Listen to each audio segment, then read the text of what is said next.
नमस्कार, सर्वोदय टीवी में आपका स्वागत है। खबरों के इस दौर में आपके साथ मैं हूं दीपा सिंह। बुलेटिन की शुरुआत करते हैं कुछ खास खबरों के साथ।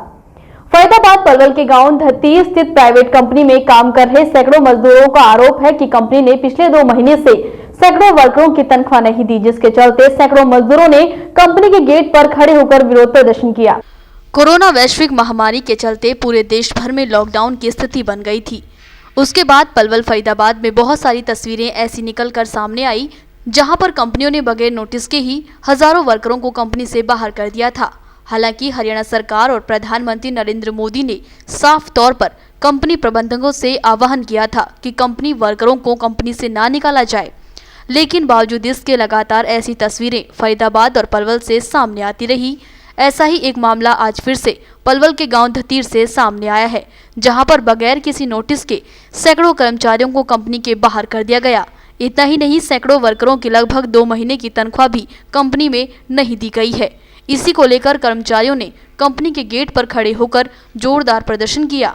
कर्मचारियों का आरोप है कि कंपनी मालिक ने उन्हें 2 महीने की तनख्वाह नहीं दी और उनका कंपनी का गेट भी बंद कर दिया। ऐसी स्थिति में वो कहाँ जाएं? 2 महीने से तनख्वाह नहीं मिली है। मकान मालिक किराया मांगता है, दूध वाला पैसा मांगता है, सब्जी वाला पैसा मांगता है। इसके चलते उन्होंने कई बार मिलने की कोशिश की, लेकिन उन्हें कंपनी मालिक से मिलने नहीं दिया गया। इसके चलते उन्होंने गांव के सरपंच से गुहार लगाई। गांव के सरपंच ने पुलिस द्वारा कार्यवाही कराने को लेकर पुलिस कंप्लेंट तो कर दी, लेकिन अभी तक उस पर कोई कार्यवाही नहीं हुई। कंपनी में काम करने वाले कर्मचारी चाहते हैं कि उनकी तनख्वाह उन्हें मिल जानी चाहिए। कि हम आपकी सैलरी दे देंगे, तो हमने परसों भी कंपनी चालू थी तो हमने 4 बजे तक बांट दिया, फिर भी चालू करी थी कंपनी। अब बोल दिया बड़े बड़े वो तेलू बोलते हैं, वो तेल लगा रहे हैं कि वो बोल रहे हैं कि पेमेंट मिल जाएगा, काम करो। फिर भी हम काम कर रहे हैं। अब जब नहीं चल पड़ी तो कल ताला मार दिया है जी इनने। पेमेंट क्या नाम भाई आपका? इमरान भाई, कंपनी के बाहर धरना चल रहा है, क्या है सारा मामला, किस चीज़ को लेकर है? सर, सारे आदमी या मजदूर आदमी सब बाहर से रहते हैं रेंट पे। किसी को कमरे किराया देना है, किसी को राशन का देना है, किसी को किसी चीज़ का देना। सर 3 महीने से पेमेंट नहीं मिली है। सभी वर्कर परेशान है। कंपनी अचानक बंद कर दी गई है बिना किसी को पता करे हुए। कौन सी कंपनी है? नाम है RBT उर्फ फैस्को। क्या कहते हैं आप लोगों ने पेमेंट के लिए बात करी? बोला था सर 2-3 दिन से ऐसे लास्ट काम चलवा रहे कि थोड़ा माल निकलवा दो, पैसे मिल जाएंगे, थोड़ा माल निकालो। सर हमने काम चलाया, कोई पैसा नहीं मिला, इसलिए हमने बाहर से ताला मार दिया। सभी वर्करों का गेट बंद कर दिया, सभी के सब गेट पे बैठे हैं। क्या नाम है आपका? सौरभ कुमार ठाकुर। कौन सी कंपनी में काम करते हो, क्या मामला है, कैसे धरना प्रदर्शन कर रहे हो? RBT में काम करते हैं। मैं बिहार से रहने वाला हूँ। 3 महीना का सैलरी नहीं दिया गया अभी हमें, और मेरे मकान मालिक कहते हैं पैसा दो। मैं उन्हें 2-3 महीना से पैसा भी नहीं दिया हूँ, और ये कहते हैं कि कमरा खाली कर दो, और ये पैसे नहीं दे रहे हैं। हमारे बच्चे भी यहीं हैं, भूखे मर रहे हैं। कंपनी वाले पैसे क्यों नहीं दे रहे हैं, क्या कारण है? ये कहते हैं आज दे देंगे, कल दे देंगे, दे ही नहीं रहे पैसे। नाम क्या भाई आपका? संजय कुमार जी। संजय कुमार जी, कंपनी के बाहर प्रदर्शन कर रहे हो, क्या है सारा मामला? मामला सर ये है कि हम पिछले 3 महीने से यहाँ जो भी वर्कर हमारे हैं, किसी को भी सैलरी नहीं मिल पाई है सर। और हम यहाँ पर रेंट पे रह रहे हैं जी। हमें मालिक घर से बाहर निकाल के खड़ा कर दिया है। मालिक हमारी एक भी नहीं सुन पा रहा है। कंपनी भी बंद कर रहा है। कंपनी बंद कर दी है, वो भी बगैर बताए बंद की है सर। तो कौन सी हमारे बाल बच्चे भूखे मर रहे हैं, सीधी सी बात है। फरीदाबाद थाना सूरजकुंड एडिशनल SHO राजेश बागड़ी ने सूरजकुंड इलाके की अरावली की पहाड़ियों में अपने साथियों के साथ मिलकर बेजुबान जंगली जानवर व बंधुओं पक्षियों को खिलाया भोजन। दिखाई दे रहा है नजारा फरीदाबाद के पहाड़ी का है। इस मौके पर राजेश बागड़ी ने मीडिया से बातचीत के दौरान बताया कि वह अपने व्यस्त समय से कुछ समय निकालकर जंगली बंदर और पशु व पक्षियों को भोजन दाना पानी की व्यवस्था अपनी तरफ से करते हैं। आज उन्होंने सूरजकुंड इलाके की अरावली की पहाड़ियों में कई जगहों पर बंदर, गाय व पक्षियों को भोजन कराया। इस मौके पर उन्होंने संदेश देते हुए कहा कि शहर के लोगों को व समाज सेवियों को इस तरफ ज्यादा ध्यान देना चाहिए और ऐसे बेजुबान जानवरों की सेवा करनी चाहिए।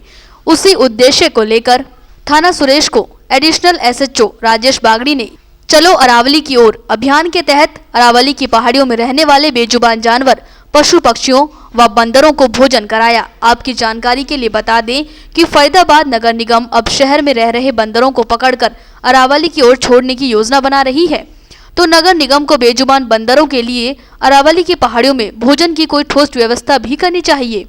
ताकि जंगली बंदर जंगल को छोड़कर शहरों की ओर न आए।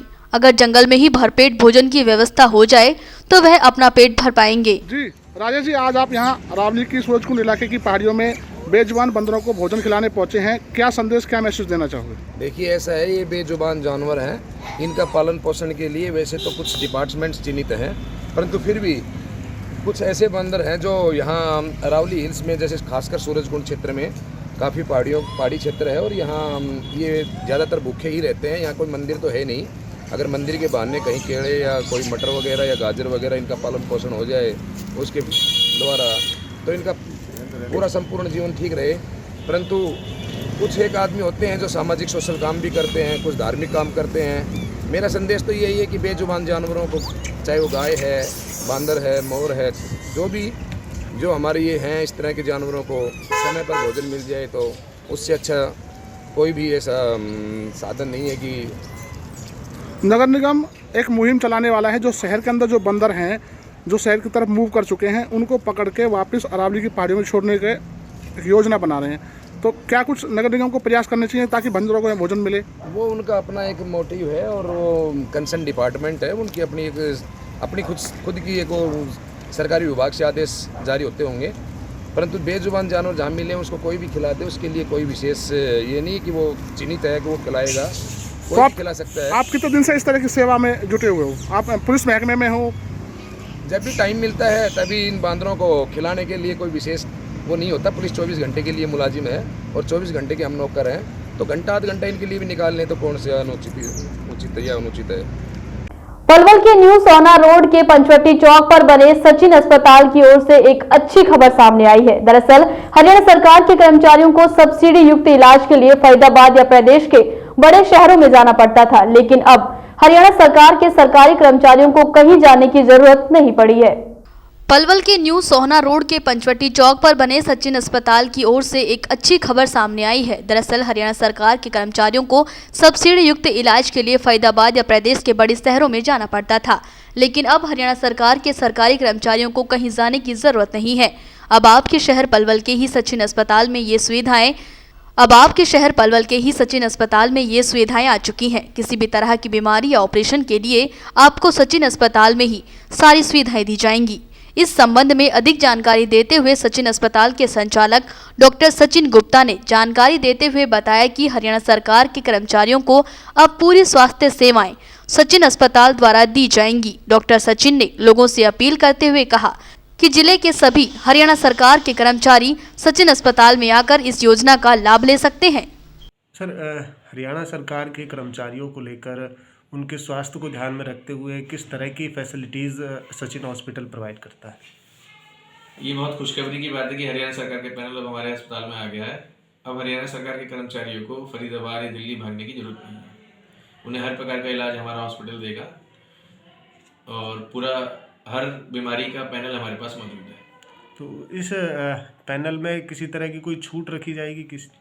हरियाणा सरकार के पैनल में हरियाणा गवर्नमेंट से ही सब्सिडाइज सारी चीज़ों के पैकेजेस होते हैं, तो वो लगभग किसी जो हमारा नॉर्मल रेट्स हैं प्रोसीजर्स के, उसमें अपना आप ही हरियाणा सरकार के हम 50% छूट रखी जाती है, तभी ये पैनल मिलता है। तो जिले में ऐसे भी और भी हॉस्पिटल्स हैं क्या? नहीं, अभी तो हमारा हॉस्पिटल है इस टाइम हरियाणा सरकार के पैनल पर बस।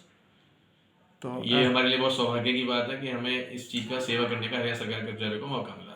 तो पहले कहाँ जाते थे पेशेंट, कहाँ इलाज? पहले फरीदाबाद भागता था मरीज, सर्वोदय जा रहा है, एस्कॉर्ट जा रहा है, मेट्रो जा रहा है। जो प्रोसीजर वहाँ जिस कॉस्ट में वो प्रोसीजर हो रहा है उससे 50% कॉस्ट में हमारे यहाँ वो प्रोसीजर होगा। 50 क्या और भी कम, 30% कॉस्ट में पूरा मरीज का इलाज हो जाया करेगा। तो यानी वो सारा सरकार से रिइंबर्समेंट होगा। जी, पलवल में ये सुविधा अब पहली बार? अभी हमारे पास ये सुविधा है। आने वाले पाइपलाइन में अभी कह सकते हैं कौन कौन हॉस्पिटल आएंगे। यानी कि अभी तक तो केवल सचिन हॉस्पिटल है? अभी बस हमारा हॉस्पिटल है हरियाणा सरकार की।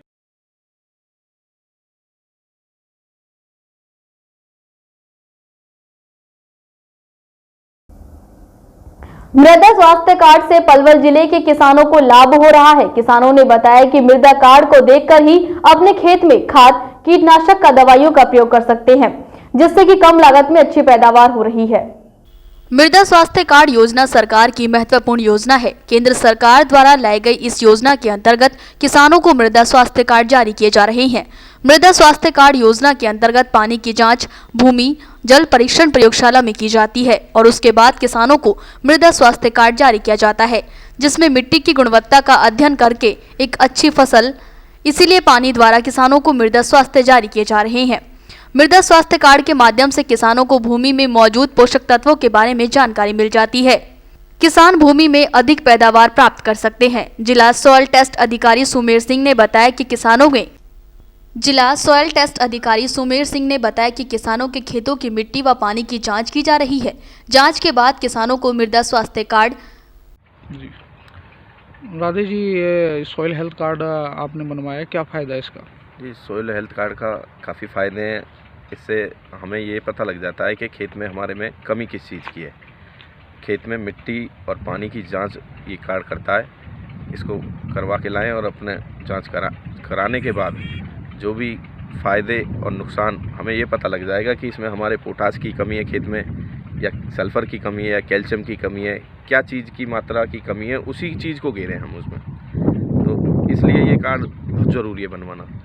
और मेरा किसानों से मेरी अपील है कि इस कार्ड को ज़्यादा से ज़्यादा बनवाएं, ताकि जो पैसा हम वेस्ट कर रहे हैं, जो हमें चीज़ गिरनी नहीं है उसको हम गिर रहे हैं और पैसा वेस्ट जा रहा है और पैदावार हो रही नहीं है। तो इसकी जांच कराने से हमें ये फ़ायदा हो जाएगा कि हम उसी चीज़ को गिर पाएंगे, जिससे हमारी फसल अच्छी, चमकदार और अच्छी पैदा होगी, जिससे हमारे देश को तरक्की मिलेगी किसान के। मानक जी, क्या फ़ायदा है सॉइल हेल्थ कार्ड का?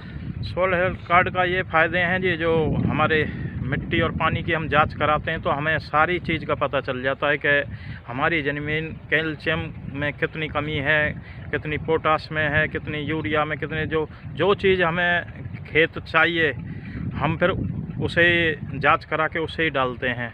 हमारी उससे अच्छी फसल बनती है और हम ज़मींदारों को कम से कम लागत में बढ़िया फसल मिल जाती है। किस तरह से आप किसानों को अवेयर कर रहे हैं सॉइल हेल्थ कार्ड पे? किसान हमारे यहाँ पे प्रयोगशाला में वो लेके आते हैं, सॉइल सैंपल लेके आते हैं, वाटर सैंपल लेके आते हैं। उसकी टेस्टिंग करने के पश्चात हम उन्हें सॉइल हेल्थ कार्ड प्रोवाइड कराते हैं और सॉइल हेल्थ कार्ड के अकॉर्डिंग ही उन्हें जो संतुलित खाद का प्रयोग करने के बारे में बताया जाता है और जिससे उन्हें बहुत ज़्यादा बेनिफिट मिल रहा है। फरीदाबाद व पलवल से जुड़ी हुई सभी प्रकार की खबरें देखने के लिए हमारे चैनल सर्वोदय टीवी को सब्सक्राइब करें, शेयर करें और फॉलो करें। धन्यवाद। केंद्र सरकार द्वारा रेहड़ी और पटरी वालों को अपना खुद का नए सिरे से काम शुरू करने के लिए स्वनिधि योजना के तहत 10,000 रुपए तक का लोन मुहैया कराया जा रहा है। पलवल जिले में फल फूल विक्रेता और पटरी वालों को योजना का लाभ हो रहा है। फल विक्रेता जयप्रकाश आहूजा ने बताया कि योजना का लाभ लेने के लिए उन्होंने फॉर्म भर दिया है और अन्य रेहड़ी पटरी वालों को भी इस योजना के बारे में बताया गया है। उन्होंने बताया कि कई बार उन्हें अपने रोजगार में नुकसान हो जाता है। सरकार द्वारा प्रदान किए गए ऋण से उनके रोजगार को बल मिलेगा। ऋण की किस्त हर महीने समय पर जमा करते रहेंगे, जिससे कि उनके ऊपर आर्थिक बोझ नहीं पड़ेगा और उनका रोजगार भी सही चलता रहेगा।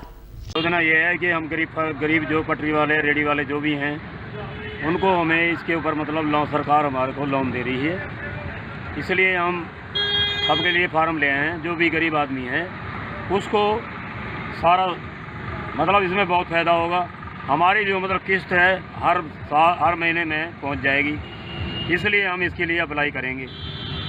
ये अपनी दुकानदारी के लिए ले लें भाई, इसमें घाटा मुनाफा हमारा चलता रहता है, इसलिए लोन ले लेंगे, हमारा काम चलता रहेगा, 1000 रुपये महीना भर देंगे।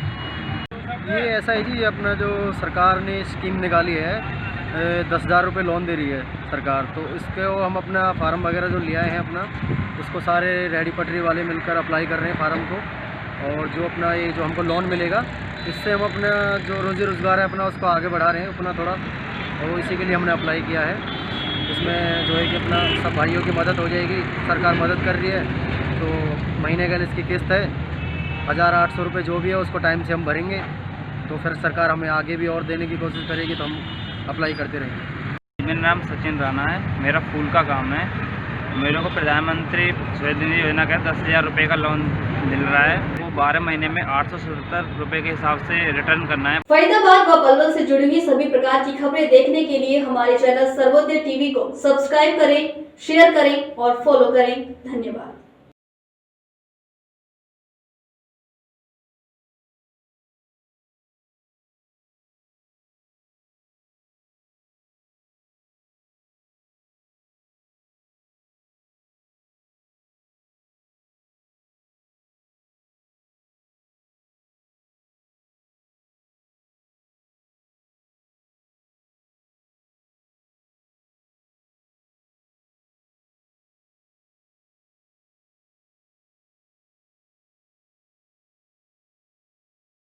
NH-19 स्थित अटोहा चौक पर चल रहा किसानों का धरना 51वें दिन भी कड़कती ठंड के बीच जारी रहा। साथ ही प्रतिदिन चल रही किसानों की 24 घंटे की क्रमिक भूख हड़ताल को भी 1 महीने का समय पूरा हो गया।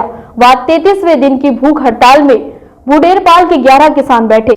आपको बता दें कि किसान तीनों कृषि कानूनों को रद्द करने व MSP पर लिखित में कानून बनवाने की मांग पर अड़े हुए हैं। कड़कड़ाती सर्दी के साथ शीतलहर भी किसानों के हौसले को कम नहीं कर पा रही है।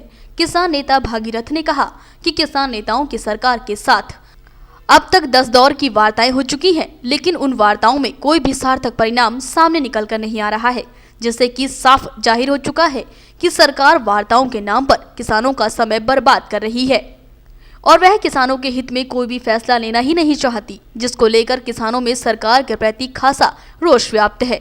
उन्होंने कहा कि केंद्र सरकार द्वारा ये काले कानून पूंजीपतियों को लाभ पहुंचाने के लिए बनाए गए हैं, इसीलिए हम सरकार को यह बताना चाहते हैं कि किसानों का यह संघर्ष व्यर्थ नहीं जाएगा।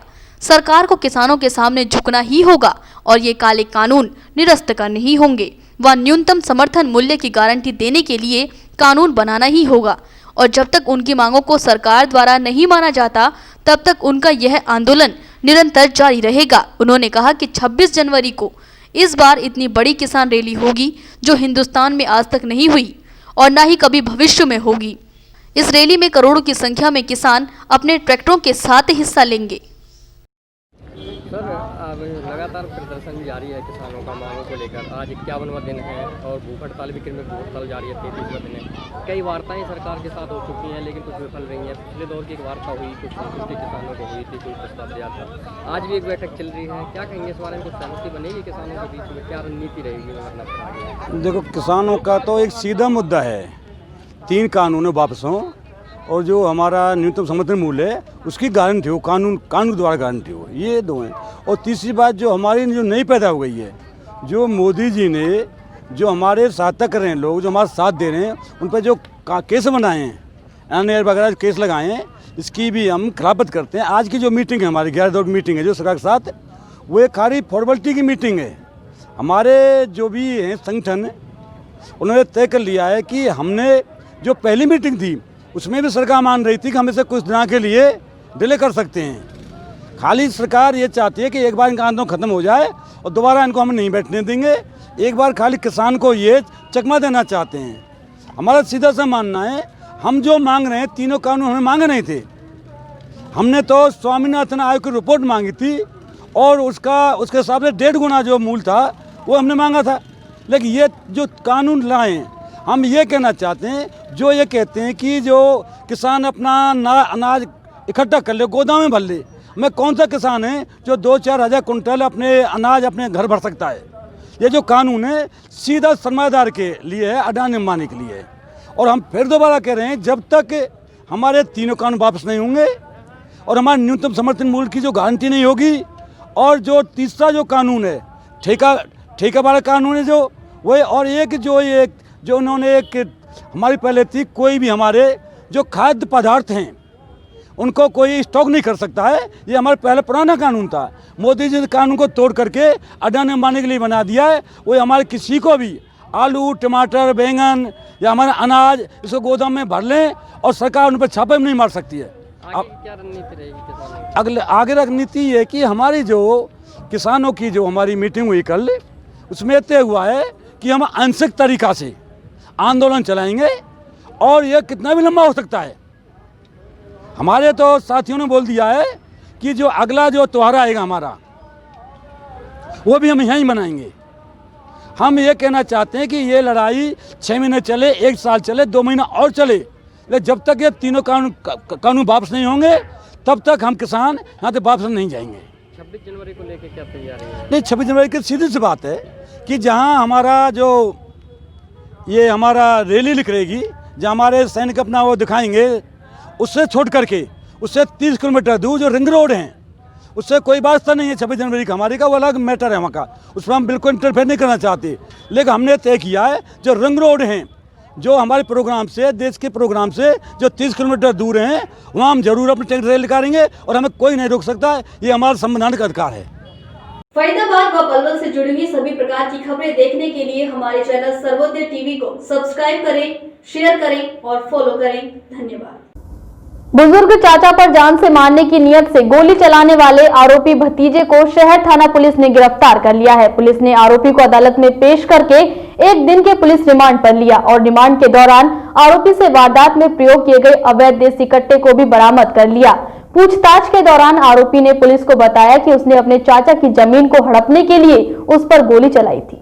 भवनकुंड चौकी इंचार्ज संजय जोगी ने बताया कि पातली गेट निवासी प्रेम सिंह ने पुलिस में शिकायत दर्ज कराई थी कि वह बुजुर्ग है और उसके भतीजे सन्नी ने 19 जनवरी को देर रात करीब 9 बजे उस पर जान से मारने की नियत से अवैध देसी कट्टे से 2 फायर किए, लेकिन गनीमत ये रही कि गोली उसे नहीं लगी और आरोपी उसे जान से मारने की धमकी देकर मौके से फरार हो गया।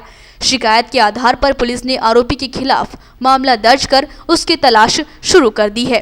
तभी पुलिस को मुखबिर खास से सूचना प्राप्त हुई कि आरोपी सन्नी सेक्टर 2 मोड़ पर मौजूद है। सूचना मिलते ही पुलिस ने मौके पर पहुंचकर आरोपी को काबू किया और आरोपी को वीरवार को अदालत में पेश कर एक दिन के पुलिस रिमांड पर लिया।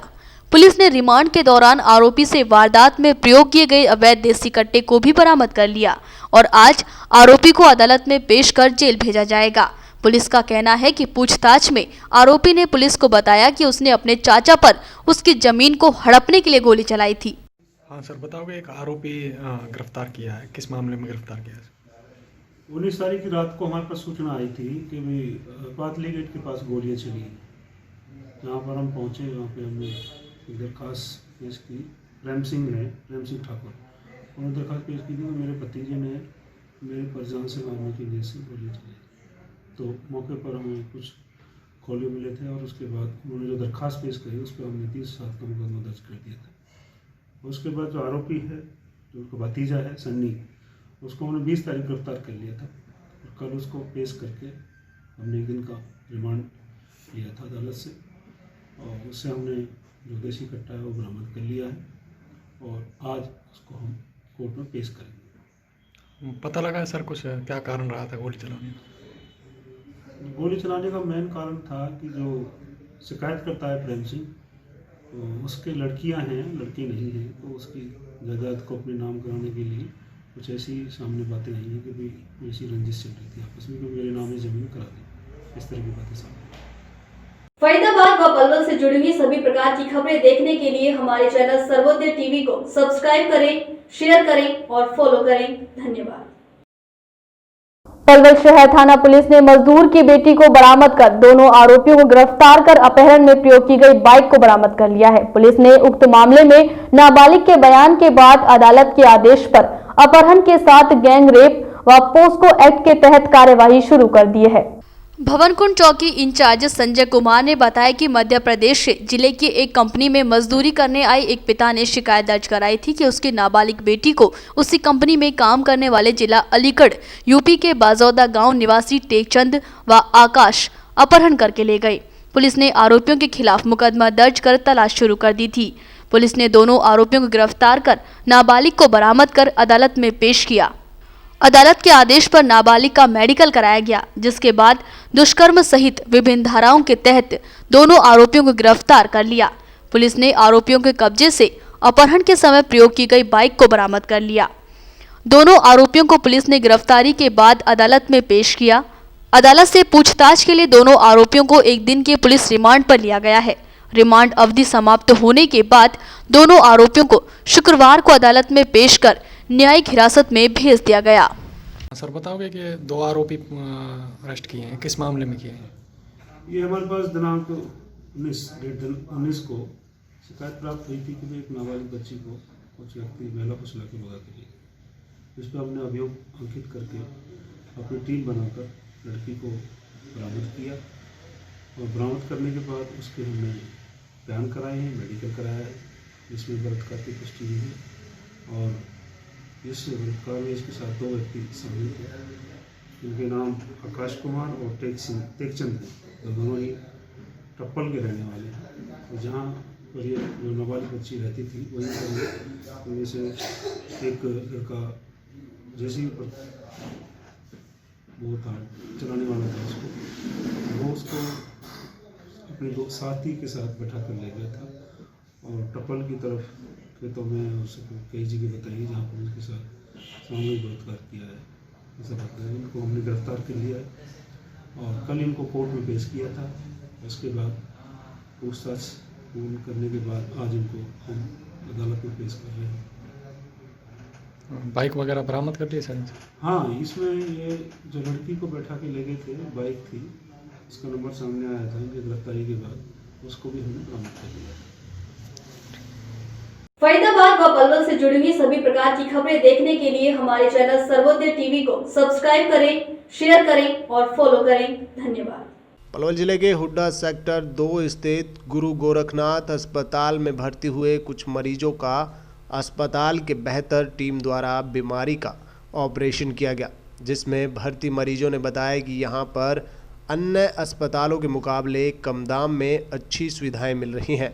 उनका कहना है कि हमें गुरु गोरखनाथ अस्पताल में काफ़ी कम दाम में अच्छी सुविधाएं मिल रही हैं और वह बहुत दूर से गुरु गोरखनाथ अस्पताल के अंदर इलाज कराने के लिए आए हैं। वहीं जब हमने इस बारे में गुरु गोरखनाथ अस्पताल के भर्ती मरीजों से बातचीत की तो उन्होंने बताया कि इसी के साथ हमने जब मरीजों के परिजनों से बात की तो उनका भी यही कहना था कि गुरु गोरखनाथ अस्पताल के अंदर बेहद कम दाम में अच्छी सुविधाएं मिल रही हैं और बेहतर इलाज दिया जा रहा है। यहाँ की अनुभवी टीम द्वारा उन्हें इलाज और सुविधाएं दोनों ही बेहतर मिल रही हैं। नाम है आपका? बाबूलाल है जी। कहाँ से आए हो आप? पलवल से जी। तो यहाँ पर किस बीमारी का इलाज किया गया है? ये हमारे रिश्तेदार है जी, इनका जो है हर्निया का इलाज किया हुआ है। कौन से अस्पताल में आप आए हो? गोरखनाथ में जी, हुड्डा सेक्टर 2। अच्छा, यहाँ पर किस तरह की सुविधाएं दी गई हैं आपको इलाज के दौरान? सुविधा दी गई है जी। हाँ। कोई चीज़ की परेशानी नहीं हुई और खर्चा भी बहुत कम लिया है जी। और हॉस्पिटलों से हमने चेकअप कराया था तो कोई कुछ बोलता है, कोई कुछ बोलता है, उससे सस्ता हुआ है। कोई दिक्कत परेशानी हुई हो? कोई दिक्कत नहीं है जी। तो क्या कहना चाहेंगे आप, जैसे अस्पताल नया खुला है? बहुत बढ़िया हॉस्पिटल है जी और सभी भाई इसमें एक बार सेवा का मौका दें। आपका नाम क्या है? कहाँ से हो आप? हम बहुत दूर से। कहाँ से? जमुना से। जमुना पार से। तो यहाँ पर आपका किस बीमारी का इलाज हुआ है? मेरे गांठ थी पेट में, उसका इलाज हुआ। तो यहाँ पर आपको जो सुविधाएं दी गई हैं इलाज के दौरान वो कैसी थी? बहुत अच्छी सुविधाएं दी गई हैं आपको। आपका जो इलाज का चार्ज था वो कैसा था? बहुत ज़्यादा पैसे तो नहीं लिए गए आपसे? बहुत कम में। बहुत कम में आपका इलाज हुआ। गरीबों के लिए तो बहुत छूट है इसमें। तो आप क्या कहना चाहेंगी इस बारे में कि यहाँ जो अस्पताल अभी नया ही खुला है उसमें कैसी सुविधाएं मिल रही हैं, लोगों को क्या बताना चाहेंगी? मुझे तो बहुत अच्छी मिली, मैं बताना चाहूँगी यहाँ बहुत अच्छी सुविधा है। लोगों को एक बार तो जरूर ट्राई करना चाहिए इसमें। आपका नाम क्या है? बलवंत कौर। कहाँ से हो आप? अलवर साइड। जी, आपका यहाँ गुरु गोरखनाथ अस्पताल में आपका ऑपरेशन कराया है। हाँ। वो किस बीमारी का ऑपरेशन हुआ है आपका? गांठ बन गई अंदर, गांठ का हर्निया बीमारी का। हाँ, तो मुझे बताइए कि यहाँ अस्पताल में किस तरह की सुविधाएं आपको दी गई है? बहुत बढ़िया हुई है। बहुत बढ़िया सुविधाएं दी गई हैं। क्या आपसे यहाँ पर और अस्पतालों के मुकाबले ज़्यादा चार्ज किया गया है? कम नहीं करा है। ऐसा तो नहीं है कि आपसे बहुत ज़्यादा पैसे लिए गए हों जैसे और अस्पतालों में होता है? ना, ऐसा ना है। सुविधाएं आपको बेहतर दी गई हैं? हाँ। किसी चीज़ की दिक्कत परेशानी तो नहीं हुई? किसी चीज़ की बनी हुई। ठीक है।